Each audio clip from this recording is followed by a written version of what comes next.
పూటకో మాట గంటకో పాట ఇది రెండు నాలుకల చంద్రబాబు తీరు. మనకెందుకు అనుకున్నప్పుడు నోటుకొచ్చినట్లు తిట్టడం, అవసరమైతే కాళ్ళు కడిగి నెత్తిన పోసుకోవటం ఆయన నైజం. ఇన్నాళ్ళు ప్రధాని మోదీని పచ్చి బూతులు తిట్టిన చంద్రబాబుకు ఇప్పుడు ఆయన దేవుడైపోయాడు. ఎన్నికలు రాగానే కూటమిలో చేరిపోయి రాజువయ్యా మహారాజువయ్యా అంటూ పొగడ్తలతో ముంచెత్తారు.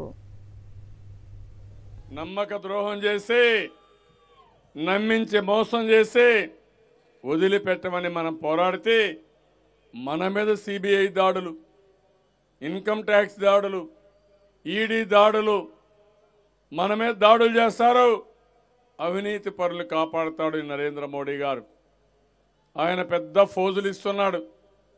నేనేదో పెద్ద దేశాన్ని కాపాడుతున్నాను నరేంద్ర మోడీ గారు మాట్లాడుతున్నారు. నేను అడుగుతున్న తమ్ముళ్ళందరినీ, బీజేపీ వల్ల ఎవరికైనా ₹1 లాభం వచ్చిందా తమ్ముళ్ళోని మిమ్మల్ని అడుగుతున్నా. పెద్ద నోట్ల రద్దు మీకు లాభం వచ్చిందా? జీఎస్టీ వల్ల మీకు లాభం వచ్చిందా? రైతులకు ఏమైనా లాభం వచ్చిందా? పేదవాళ్ళకి ఏమైనా చేశారా?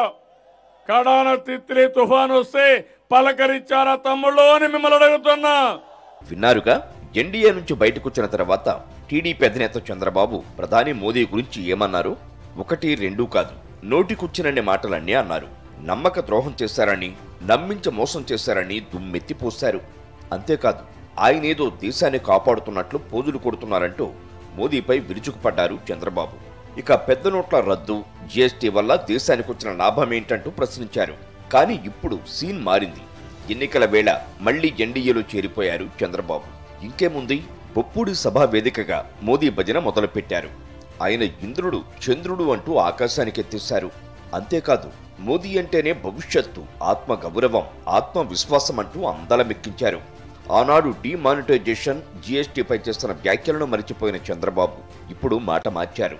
అసలు దేశ ఆర్థిక ముఖ చిత్రాన్నే మార్చేసిన మోదీ విశ్వగురువంటూ బాగా ఊదారు. మోదీ గారు ఒక వ్యక్తి కాదు, భారతదేశాన్ని విశ్వగురువుగా మారుస్తున్న ఒక శక్తి. అవునా కాదా? మోదీ అంటే సమిక్షేమం, మోదీ అంటే అభివృద్ధి, మోదీ అంటే సంస్కరణ, మోదీ అంటే భవిష్యత్తు, మోదీ అంటే ఆత్మ గౌరవం, ఆత్మవిశ్వాసం. ప్రపంచం మెచ్చిన మేటైన నాయకుడు మన నరేంద్ర మోదీ గారు.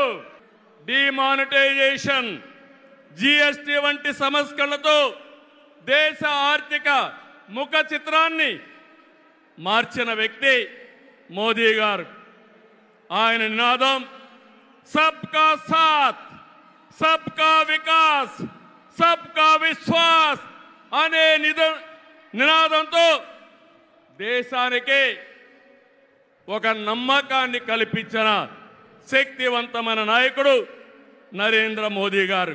నాడు ఎందుకు పనికిరాని ప్రధాని మోదీ ఇప్పుడు మాత్రం చంద్రబాబుకు దేవుడయ్యాడు. దానికి చంద్రబాబుపై ఉన్న కేసులే కారణం.